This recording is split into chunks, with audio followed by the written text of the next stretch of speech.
Les centres africains de contrôle de prévention des maladies CDC Afrique ont signalé que des millions d'enfants à travers le continent n'ont pas accès à des vaccins vitaux et que plus de 500 000 enfants de moins de 5 ans meurent chaque année de maladies évitables.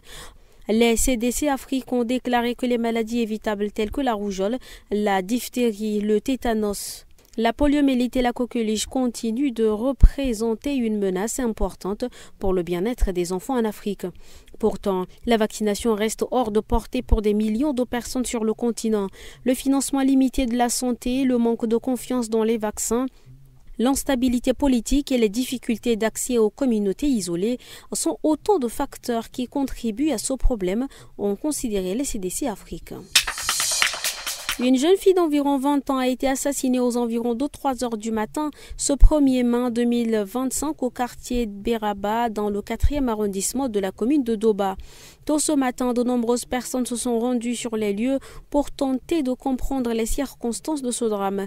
D'après les premiers témoignages, la victime aurait été tuée par des individus non identifiés à un autre endroit avant d'être transportée et abandonnée dans ce lieu.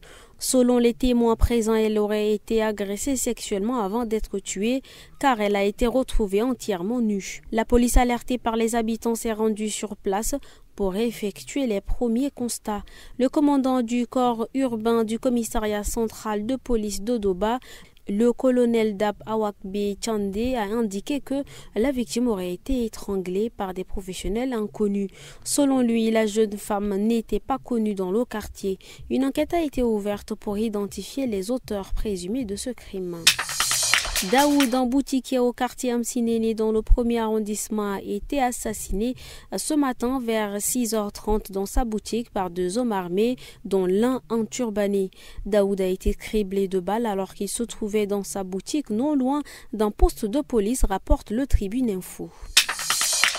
Le 1er mai 2025, le ministre de l'Eau et de l'Énergie, Passalé Kanabé Marcelin, et sa délégation ont foulé le sol de Moussoro, chef-lieu de la province du Bahr El Ghazal.